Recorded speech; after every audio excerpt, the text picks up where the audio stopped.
So do I say thank you, Mike? Thank you, Father Mike. Our oldest daughter, our only daughter, actually refers to him as Uncle, Father, Godfather Michael. So it's really confusing sometimes keeping everything straight. So thank you, Father Mike, Luke, and Parish for inviting me here to learn a little bit more about Our Lady of Champion, although, as I was telling Mike earlier today, about every week I run into somebody from this parish up there. And so I said, there's probably nobody here who doesn't know the story because your parish is up there almost every week anyhow. So, but we're going to go ahead and cover it in a little bit of detail. I'm going to spend a little time too because I know with the big announcement a couple weeks ago, there's probably questions about why the name change and why Champion. And so hopefully we can connect a few dots. Like Father Mike just said, it's interesting how over time things seem to be kind of one-offs and coincidence, and then after a short period of time or a long period of time, all of a sudden you kind of start seeing the relationship between everything, and suddenly it dawns that, maybe heaven has a plan, and this is that plan unfolding, and we're all supposed to be a part of it. So you should have a handout. And this will just be some images to guide us along on a few of the things that we're going to talk about today. So I guess I'd first start with a show of hands. Who has been up to the shrine? Okay, see, as I said. All right. And if you haven't, I offer a formal invitation to come up soon. Got lots of exciting things happening up there. So we're going to start with number one. Because this story starts this story starts way back when a young Jewish girl said yes to being an integral part of the plan of salvation for all of mankind, and in cooperation with the will of God, she's made many appearances and is making actually more appearances all the time. There's literally apparitions happening almost on a daily basis around the world right now. Our Blessed Mother is making a very earnest call to her children to convert and offer penance, love her Son, and help save souls. So we're going to talk a little bit about that in the specific message to Adele.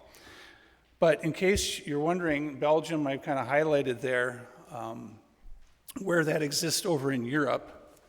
And this is where I'm going to have to put my glasses on. I fought this up until about 6 months ago, and now I've given in. I've raised the white flag.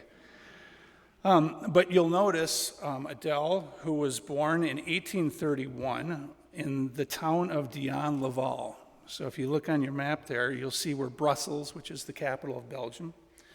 So just about 25, 30 miles southeast of Brussels is where she was born. And she lived there until she was 24 years old.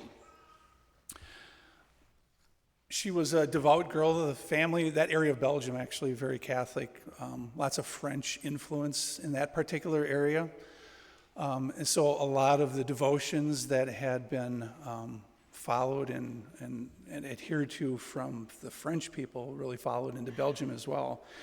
And so during her preparation for First Communion, her and a number of her friends made a promise to the Blessed Mother that they would serve her as missionary sisters, and particularly with a group of Ursuline sisters that had a convent in the town of Campion, or as we would say in the United States, Champion, Belgium. And if you look, you see that's about 25 miles southeast of where she grew up. That group of sisters, nuns, happened to be the women that actually helped form the girls for their First Communion and their catechesis afterwards. So that was the promise made to our Blessed Mother at the time of First Communion. Fast forward, Adele is 24 years old now, and her family has made a decision that they are going to emigrate to the United States. People subsided over there by having a piece of property to farm, feed themselves, and have something left to be able to sell to earn some money for the other necessities of life. Things were becoming very crowded in Belgium, and there was this place across the ocean called America, and stories of vast swaths of land that were ready for farming and were incredibly fertile, and you could have a big chunk of land which you couldn't even physically have in Belgium for a relatively reasonable price. And so Lambert and Marie, her parents, made that decision along with a number of other Belgians, and in 1855 that first group came over from Belgium, landed in New York, and eventually made their way to Wisconsin because of some of the promotion that had actually been done over there to try to attract people to come farm the land. When Adele first heard about the plan to do this, she wasn't very happy, and she was a little distraught because her promise and her plan and her promise to the Blessed Mother was to become one of those Ursuline sisters in Campion. And so she actually went to the pastor of their church and asked him, what should I do? And he very quickly told her, obey your parents, heed what they would like you to do as a family, and if the Blessed Mother is going to hold you true to your promise to serve her son, you will do that in America. And so she obediently listened to him and her parents. And in 1855, they came over with that first group and made their way up into the Door County Peninsula, Lower Peninsula, which is where the shrine area is right now. And those of you who are familiar with that area, and I know there are some here from that area, you've got lots of towns like Belgium and Brussels and Luxembourg and Duval and all those great names. And it's interesting, you look at a map of Belgium and you'll see it looks like the Lower Peninsula actually. So, but when they got there, the land was completely wooded, dense woods, anything but arable farmland. And so it was really difficult for them to begin with when they came here. They basically spent their initial time here just clearing land so that they could build a home, so that they had a place to stay warm and guard against our winter months here. Eventually, they would end up clearing some land for farms, but it was really difficult. And it was about 4 years after, so she was here about 5 years, so she was 24 years old when they came here. When she was 29, one day, as she had often done, she was carrying a sack of wheat over her shoulder to one of the grist mills to get it ground up into flour so they could make bread. And on the way, she stopped on this little Indian trail that was passed through the woods there, and she came upon this beautiful woman standing between two trees, an oak tree and a hemlock, or a maple tree and a hemlock, and dressed all in white, gold sash. She just stared and said nothing, and after a very short period of time, this beautiful woman disappeared.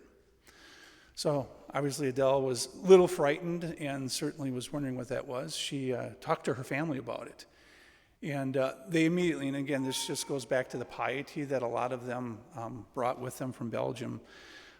It must be a soul in purgatory, so we should pray for that person. And so that's what they did as a family. About a week or so later, she was on her way to Mass on Sunday morning. So for Adele, a lot of people stopped going to Mass just because trying to make a living was so difficult. And the nearest church was 10 miles away. So Holy Cross in Bay Settlement, if you're familiar with that, that's where the church was at that time. And she went to Mass every week without fail. And she had her sister and a friend along with her that day. And on the way to Mass at the same place in the woods in the morning, early that morning, this same woman appeared. And Adele paused, and they looked at each other for a very short period of time, and the woman disappeared. Her two companions did not see her at all.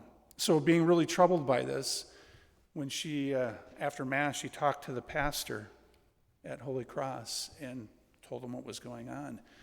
And so what should I do? And he said, well, if this is a being from heaven, you have nothing to fear. And all you need to do is the next time you see her, you simply ask, in God's name, who are you and what do you want of me? So, fresh with that advice, on their way home, they came through the same spot in the woods, and for the third time and final time, there was this beautiful woman again. Only this time, she introduced herself as the Queen of Heaven. And I'm going to go ahead and, because I don't have all of this memorized, it's actually relatively, as approved Marian apparitions go, it's actually a relatively short message. Basically, it happened one time, so it wasn't spread over multiple months like Fatima was. And it was very simple. And this is how the official story goes. As they approached the hallowed spot, Adele could see the beautiful lady clothed in dazzling white, with a yellow sash around her waist. Her dress fell to her feet in graceful folds. She had a crown of stars around her head, and her long golden wavy hair fell loosely over her shoulders. Such a heavenly light shone around her that Adele could hardly look at her sweet face. Overcome by this heavenly light and the beauty of her amiable visitor, Adele fell on her knees, saying, "In God's name, who are you, and what do you want from me?" "I am the Queen of Heaven, who prays for the conversion of sinners, and I wish you to do the same. You received Holy Communion this morning, and that is well, but you must do more. Make a general confession and offer communion for the conversion of sinners. If they do not convert and do penance, my son will be obliged to punish them."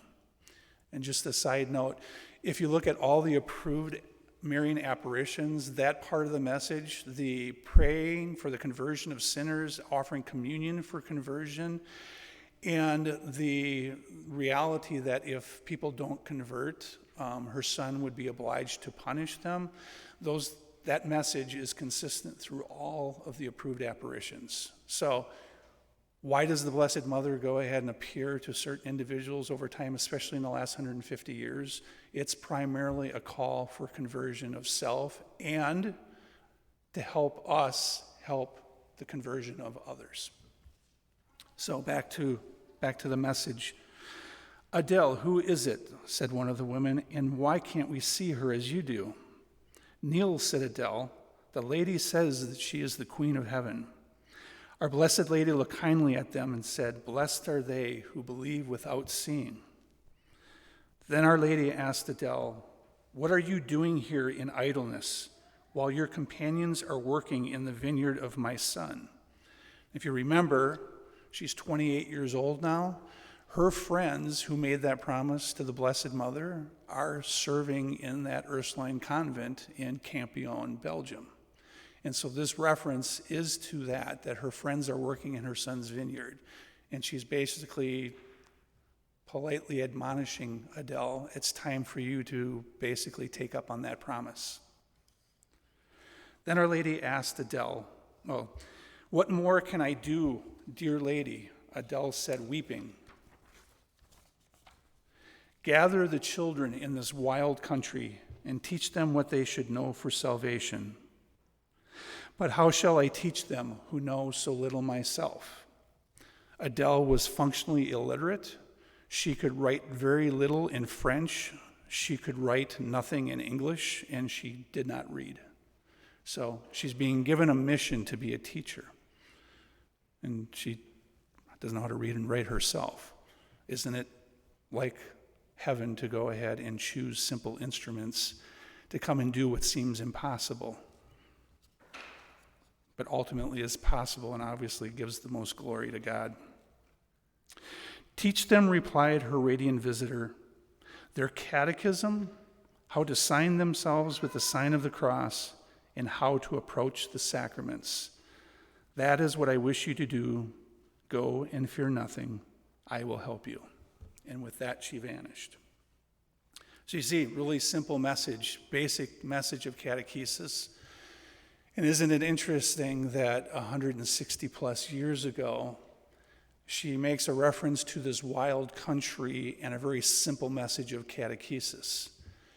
And I think one could argue that the country that we live in today is probably more wild than the country was at that time, and that the need for simple catechesis, as simple as the sign of the cross, more needed today than even at that point. So you see how that message was important because the Belgian folks were falling away from their faith at that point just because of the harsh conditions.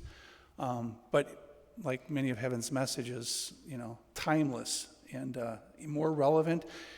And I think there's a lot of people who believe that the fact that more and more, that this wasn't approved until only recently, that there's becoming more awareness of it, that this simple message of catechesis is definitely a balm that's needed for, and a necessity that's needed for where things are at today. So, if you look, there's a picture of Adele, in case you're not familiar with her. We're on number 2 there. So Adele immediately took up the challenge because this is just the type of woman she was. And she immediately started traveling around the lower Door County Peninsula, up to 50-mile rounds at a time, teaching the children. And to make it a lot easier so that she wouldn't be rejected by families if she came and asked if she could teach the children, she would come to a home and offer to do chores in exchange for the gift to be able to teach their children. So she would do dishes, clean rooms, cut firewood, whatever the family needed. And once she did that, then she felt she had the ability to go ahead and take up that privilege to teach her children. So isn't that interesting? Interesting, I mean, she taught her children based on what she knew, so it was conversation. That's how she did it. And it was also interesting that over time, what she ended up discovering was that the parents were there sitting alongside the children learning as well. So she was also helping to recatechize the parents as well, the adults who were starting to slip and fall from their faith. After a few years, her spiritual advisors basically told her that, you know, if you continue this pace, you're going to end up dying a very early death because you're just not taking care of yourself well. This is too rigorous, and that you really need to build something and bring the children to you. And so that was what was done. And I should mention that after the apparition, immediately her father built a small, if you're familiar with the roadside chapels up in that area, basically something about that size, just kind of marking the spot there that people could come and offer devotion and veneration there. 2 years later, a slightly larger chapel was built. And so there was another building then that she lived in too. So this was, and that the children lived in as well too. So she immediately started taking kids in. Eventually she started actually taking boarding students in, who would be dropped off for the school year. In some cases, parents who were in destitute situations would literally drop their children off, never to be seen again. And so Adele and her companions who had joined her at that point would take care of these children. So fast forward almost 12 years later, there's these 2 wood buildings there that are being used, and we get to October 8th of 1871, which most people know is the night of the Great Chicago Fire, the O'Leary Cow, right? And we always joke, well, why? Because that was the same night that this great fire happened up here. Why does everybody know about the Chicago Fire? And, well, the joke is because there was an Associated Press office in Chicago that could get the news out, and there was nothing like that in Green Bay at the time. But anyhow, on that same night, the most devastating, still to this day, the most devastating fire in the history of the United States in terms of acreage and human loss. Between 15 and 2,500 people estimated to have died during that fire. Hit the northeast Wisconsin over in the Peshtigo area, as well as across the bay in the Door Peninsula. Lots of different theories about the fire jumping across the bay and stuff. I think probably the most likely scenario is there were multiple fires that started, because there had been fires, there's logs of fires burning throughout that summer. It was dry, bad logging practices, railroads were being put in, and all this brush was being cleared and basically left on the ground.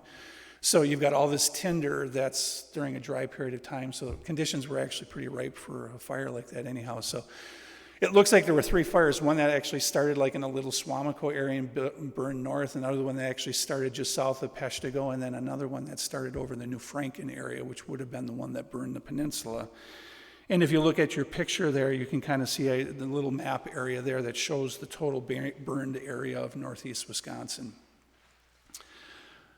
So this fire is starting to move up the peninsula, and people are obviously trying to prepare and are panicking. And for whatever reason, Adele, who probably, I'm guessing, received advice, because if you think about this, if we had a situation like this today, what would you recommend to Adele? You've got a raging fire coming at you, and you're living in 2 wood buildings. Get out of Dodge might be some advice that seemed rather prudent. Get down into your basement, because you at least had that in the house. Find somebody with a brick house somewhere, maybe. Regardless of what the opportunities or the suggestions might have been, Adele chose to make an act of faith. And she stayed there because she believed that prayer would be the most probable way of surviving this catastrophe that was coming towards her. And so her and her companions and the children that were there started praying. And instinctively, many of the neighbors who also knew of the devotion of Adele, her followers, and what had happened there with the Blessed Mother, came as well. Some even bringing their farm animals with them, goats and chickens and cows. And on the 5 acres of cleared out land and within the chapel, which was a wood chapel at that point, they prayed. They prayed the rosary.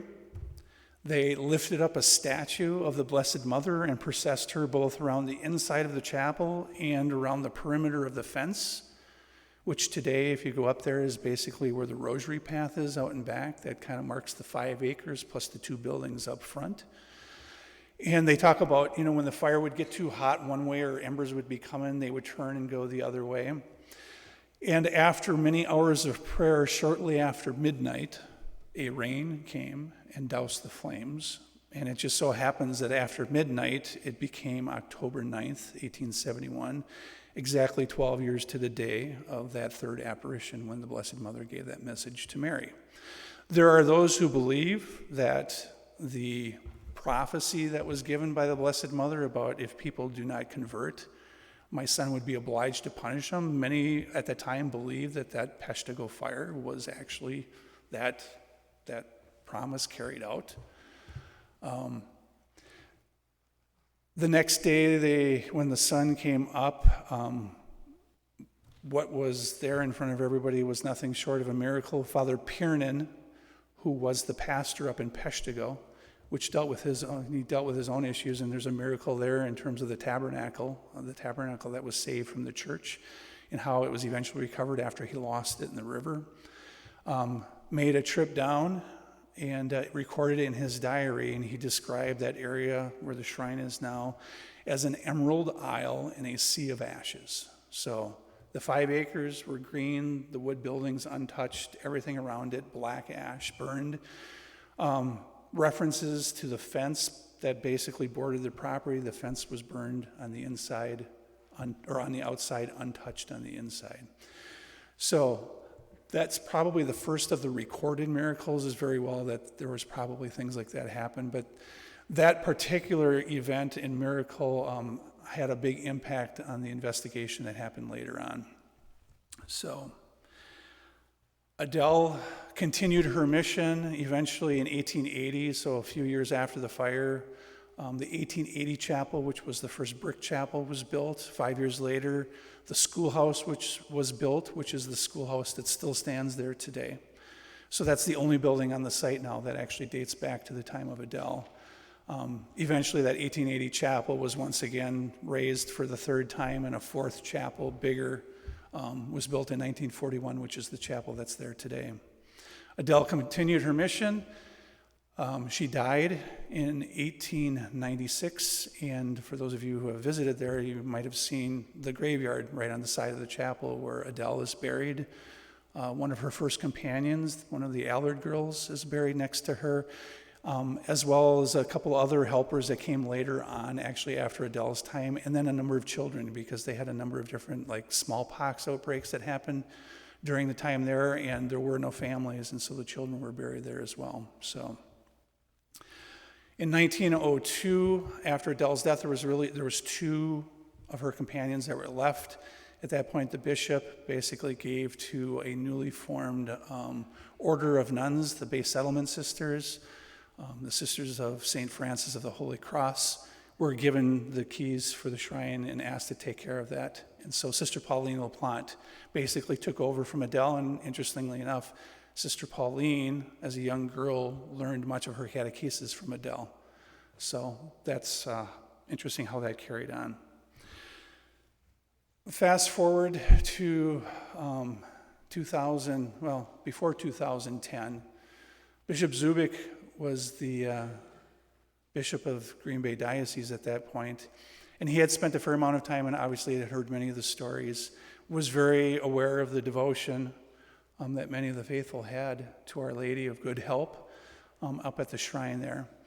And he actually started pulling together some of the preliminary work to put together an investigation, because he really thought that this should be investigated formally as a potential approved apparition site. He was named as Bishop of Boston before he got that going on, that investigation started. So he shared this information with Bishop Ricken, who, after spending much time praying up there, really felt that Bishop Zubik was right, and I think the Blessed Mother was not nudging him as well. And so after a 2-year investigation by 3 Mariologists, if some of you may have even been up there, on December 8th, 2010, so on the Feast of the Immaculate Conception, the Shrine of Our Lady of Good Help was declared as worthy of belief, making it the first and only approved Marian apparition in the United States, and only the second in North America, obviously after Our Lady of Guadalupe in Mexico City. So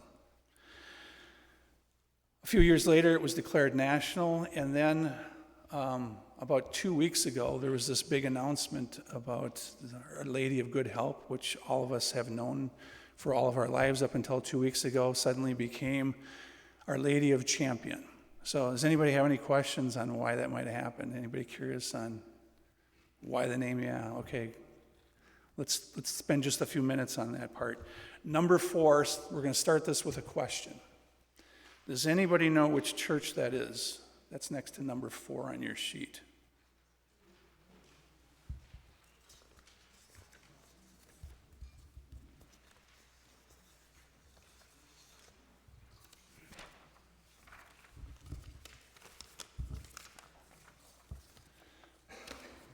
That church is in Belgium, downtown Brussels.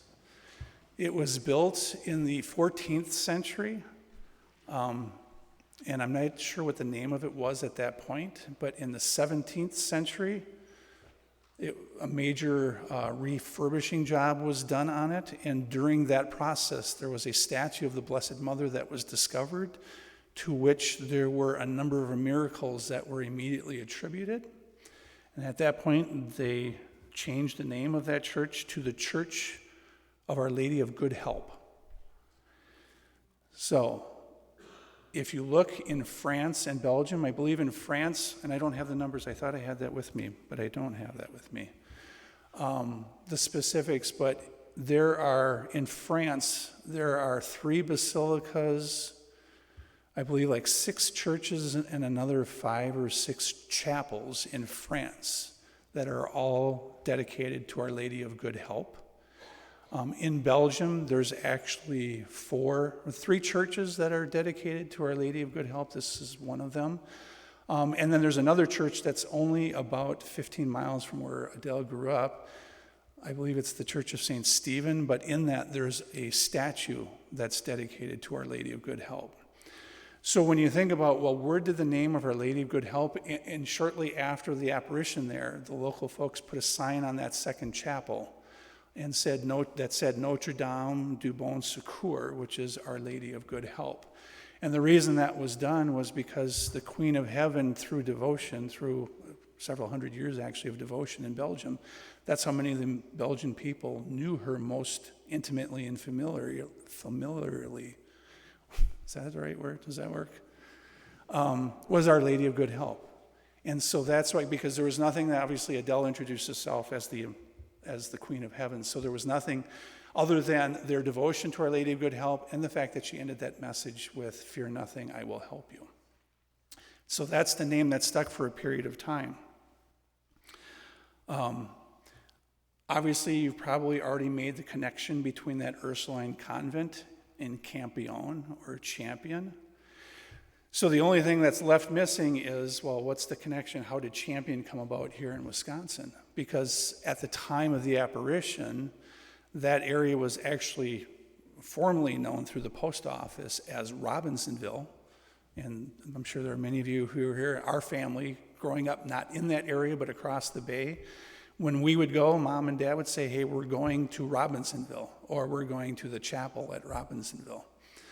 So that was the name of it. It also had a couple other familiar names with the local Belgians, but the way things worked back then was the post office, whoever had the post office or the building where the post office was, that post office got named after you, which by default became the name of the town that the post office served, because you'd be like on Route 1, Robinsonville. There was a petition taken up by the community that was there that they didn't like where the post office was located. The center of the population was growing, so they wanted something that was a little more centrally located. So they petitioned the U.S. government. It was granted to go ahead and relocate the post office about 1.5 miles to the east. There was a general store at that point that was owned, and not by a Delvo. The family was the Delvo family. He did not want the post office named after him, nor did he want the town named after him.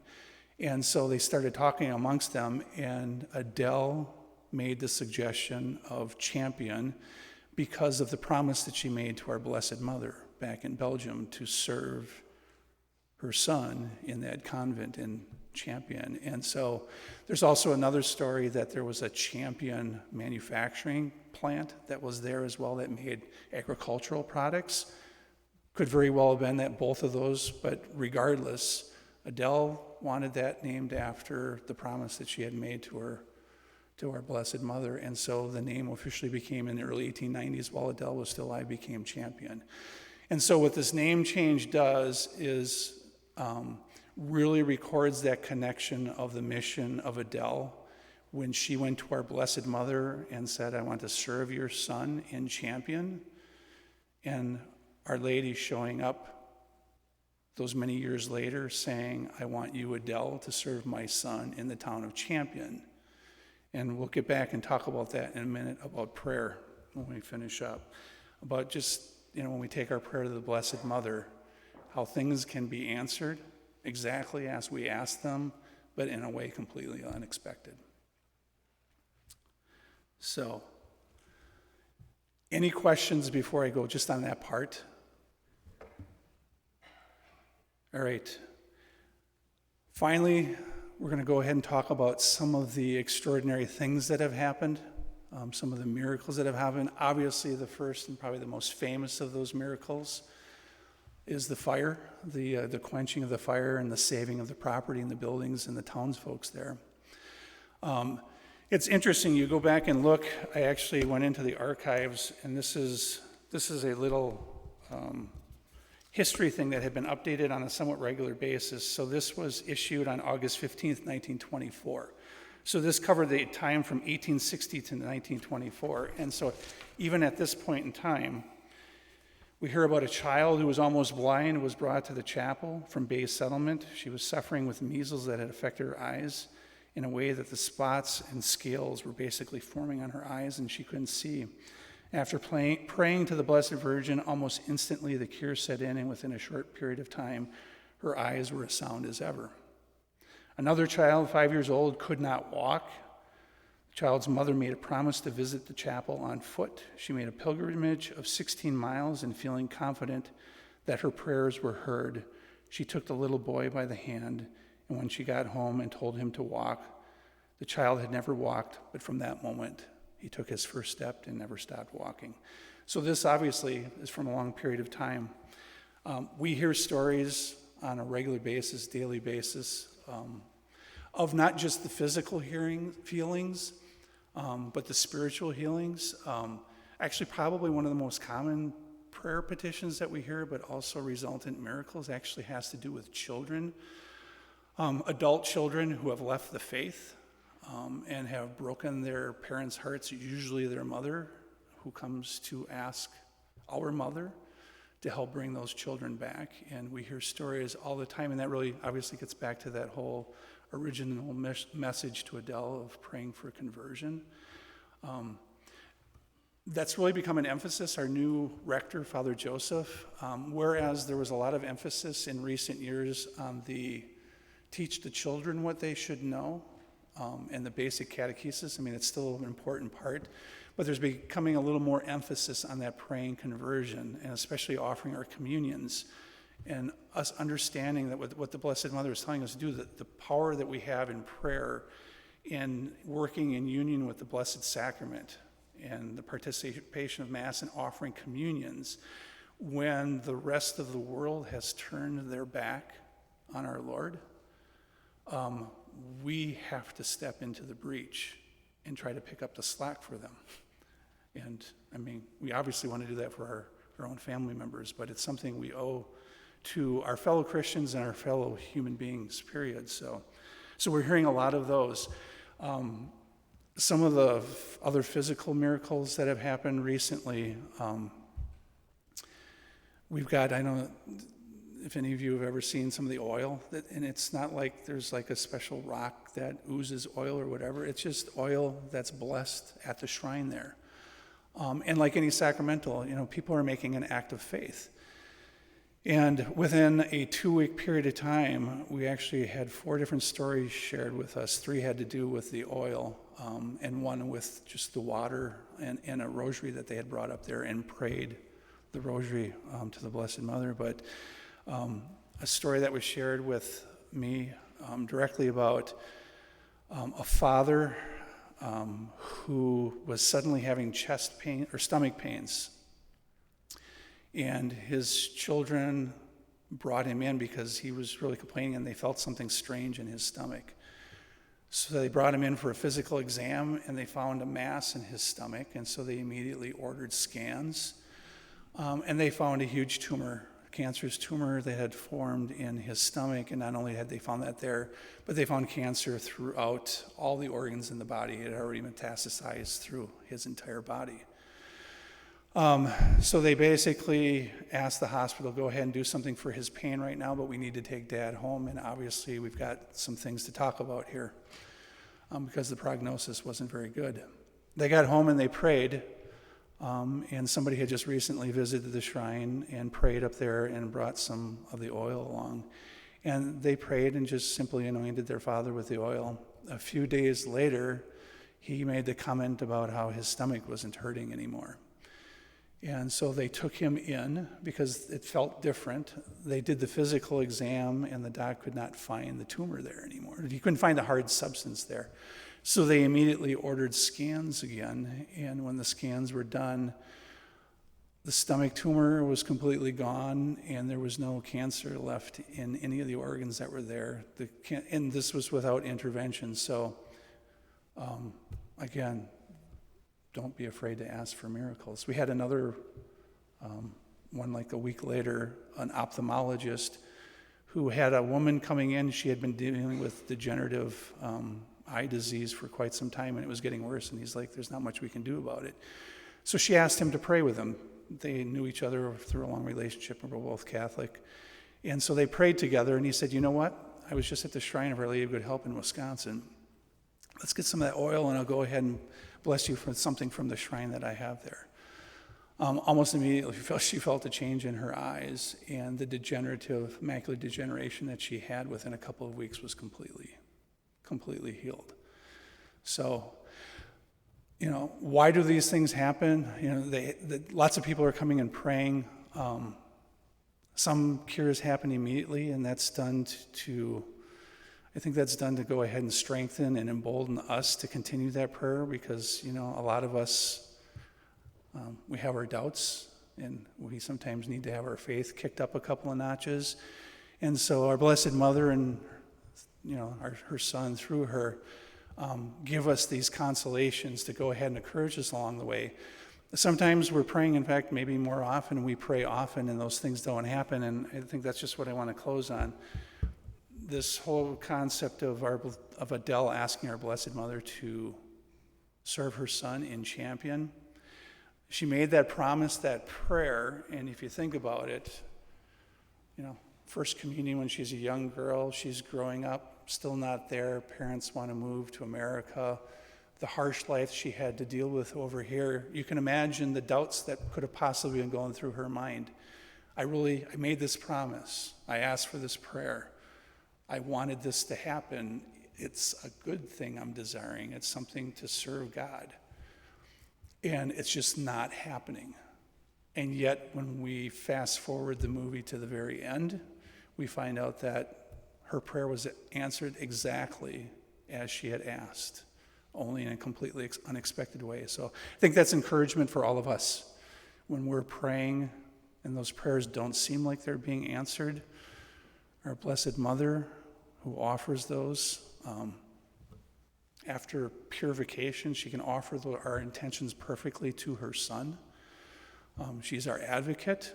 She's always working for us. We just need to maintain that vigilance, just like Adele, that tenacity, and know that our prayer will be answered exactly as God knows it will be best for us.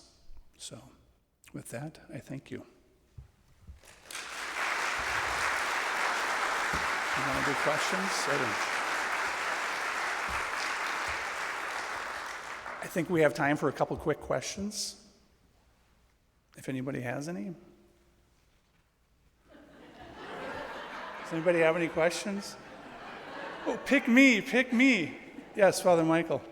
How's for Sister Adele's canonization open? Are they investigating any miracles currently for that canonization? Yes. Is Adele's cause open and are any miracles being investigated? So, second question first. Over in Lourdes, France, you've probably heard periodically, in fact, 2 years ago, miracle number 70 was officially declared by the church. How does that exactly happen? There's formed 150 years ago what's called a medical bureau, and that medical bureau is a group of priests and doctors, primarily doctors of many different disciplines, who take the over 7,000 submissions that have been made at Lourdes of claims of miracles. They investigate these and try to find medical interventions that can explain the healings.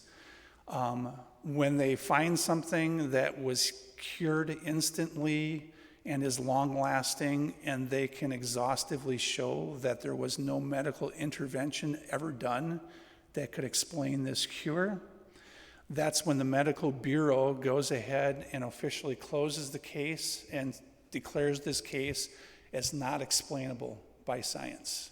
So they don't declare it's a miracle. They then give it to the bishop of the diocese of the person who was cured.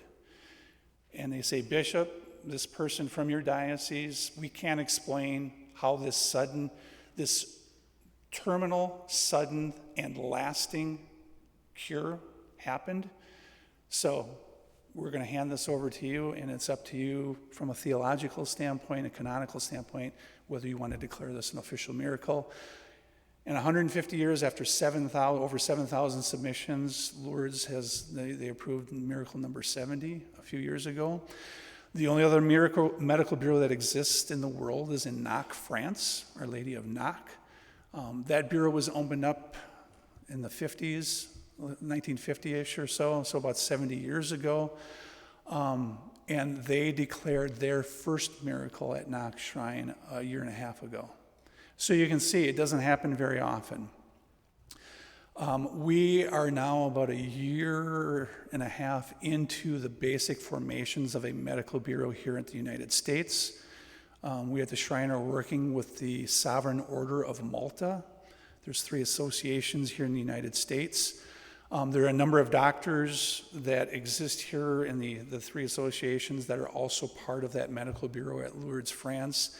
And so the one little difference that we have here in the United States is this whole thing called HIPAA and all that stuff.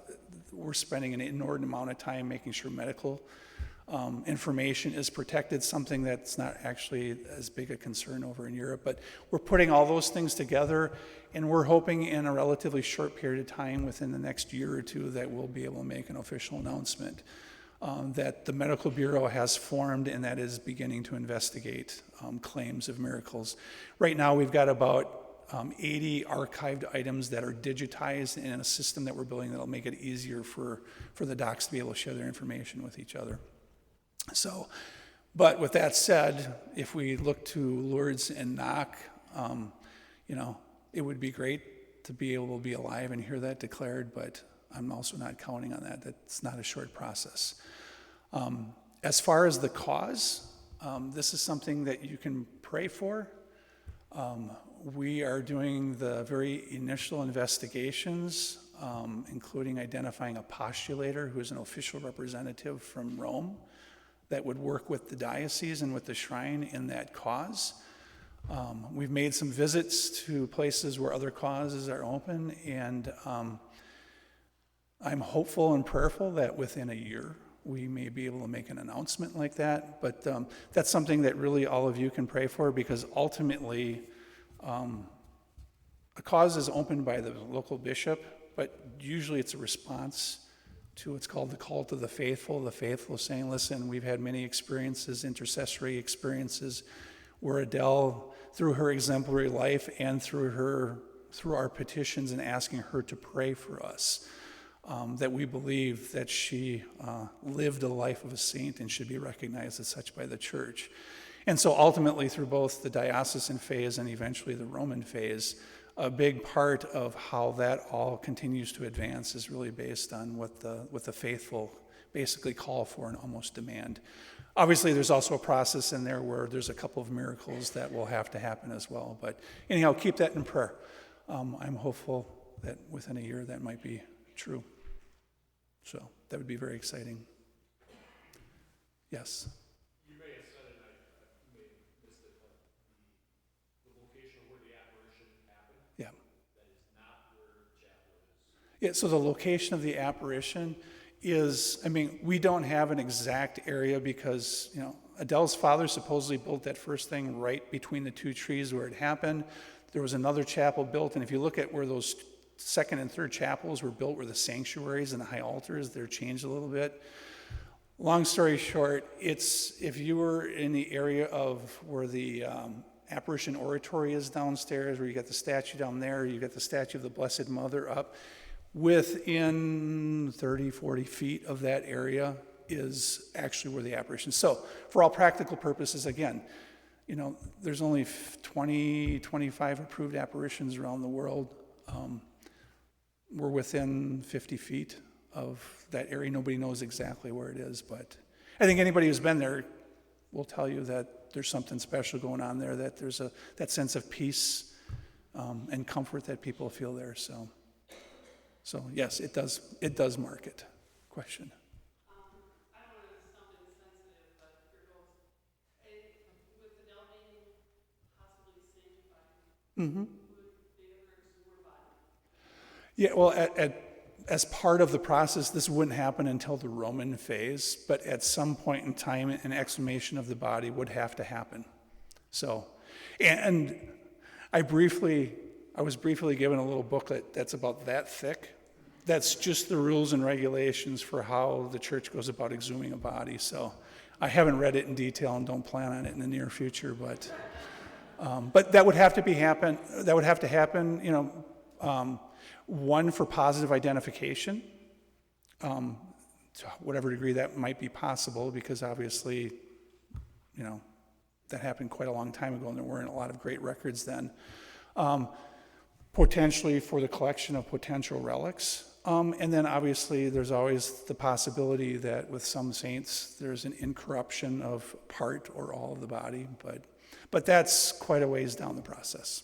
So that won't be happening anytime soon. In regards to your question, isn't it true that when they were building one of the chapels, when they were digging, they found a box that included the bricks of the So when the current chapel that was built, so this is chapel number 4, it's the only chapel that's had a basement area. So the 3 chapels prior to this didn't even have a basement. So I don't know exactly what the reason was that we're going to excavate a basement area underneath. There was a statue put down there right away. Actually, the statue that's down there, which was that Our Lady of Grace statue that's down there, was actually in the upstairs chapel of the prior one. So there obviously was a thought of devotion down there, and yet, if you were there before we did the remodel, there were pipes, there were steam pipes, and I mean, it was a utility area, basically, with all the utilities of the chapel too, which is not something you necessarily would have done to a place that you were looking at kind of creating a devotional space. So not really sure, but when they were digging that basement, supposedly they found the roots of what they believed to be the maple and the hemlock tree.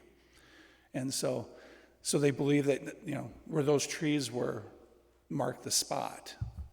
And again, we don't know exactly where those roots, because nobody took a little flag and put it there. And again, the precise location is not that important. Our Blessed Mother can hear a couple feet away. She's got really good hearing. Yes. The wall that has all the crutches. Yes. Is that all from Adele? Yeah, I'm not sure. I think those actually go back more to like the early 20s. There actually is an interesting story. So as people would have healings there, their crutches and braces, they'd put them on the walls. And at one point, the entire walls of the oratory were plastered, including that stairwell going upstairs. And then they started having issues with pilgrims coming and taking them home as souvenirs. And so a decision was eventually made that we're going to go ahead and keep some of those older crutches that are behind the plastic where they can't be taken, as a representation of the many physical healings that have been made there. So that's what those crutches are. Yes?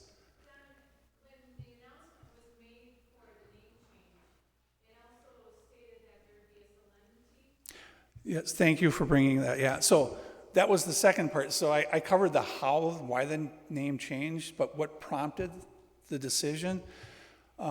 We actually started looking at this like almost 4 years ago, of going ahead and requesting from Rome the ability to celebrate a solemnity at the shrine for that day. 2 years ago, we actually submitted the whole packet that included the prayers for a Mass and things like that. Not all of those were approved. We're actually going to be using one of the existing Marian Masses. But at that time, the decision was made based on everything I shared with you in terms of why champion, that if we were going to go ahead and declare, if we were going to get this feast day, this solemnity, that we wanted to make sure that it was tied in a unique way to the specific mission given to Adele, and that it also followed what everybody has become very used to is Our Lady of, followed by the name of the place where the apparition appeared. And so the submission was for the solemnity of Our Lady of Champion. Rome came back, and we got a letter just before Christmas time, basically saying that we could move forward with that and with Our Lady of Champion. And so that solemnity will be celebrated for the first time on October 9th this year. Probably will be a very well-attended Mass. It's a Monday, so I know our priests are off Monday, so we're expecting all of them to be there. But I certainly would invite all of you to be there. That will happen every year as a solemnity there. It's the highest Mass, level of Mass, in terms of the liturgical celebrations that we have. And I think this first one, there's going to be a lot of, the day after the announcement, our pilgrimage coordinator got her first call from Utica, New York, saying we've got a bus that's going to be coming there on October 9th because we want to come and be there for that Mass. So, anything else? Can we reserve seats now? Unlike the December 10th or the December 8th, 2010, when you had to actually reserve seats, no, we're going to probably do this Mass outside and back because we're expecting 3,000 kind of as the baseline. We can go up to 13,000 in that area right there. So we don't know how many people are going to be, so we have to be ready for high end. So we're probably going to do where the altar is going to be set up kind of on the back side of the chapel. So the altar will actually kind of be near that apparition area. And then we'll all fill in the apparition or the rosary walk area. So I invite you all to be there. Yes, and October 8th, the night before, is the celebration of the miracle of the fire. So every year, so some of you have been there. It's beautiful. If you've never been, I mean, if you're only going to make one trip to the shrine this year, I mean, probably the solemnity would be a good one. But if you're going up, just go back the next day. But that night of October 8th at 7 o'clock in the evening, we read the story of the miracle of the fire. And then Eucharistic rosary procession is made around the grounds. The last couple of years, the path has been lined with candles, people making petitions with those candles. There's a fire going. We return back to the chapel. We have adoration all night long until 8 o'clock the next day. And every hour on the hour, whoever wants to that's in a chapel goes out and does a rosary around the path, commemorating the night of what Adele and the local folks did that night. So it's beautiful. It's a beautiful night, so I highly encourage it. I think I just got the cue that we're done. So thank you all so much. I appreciate it.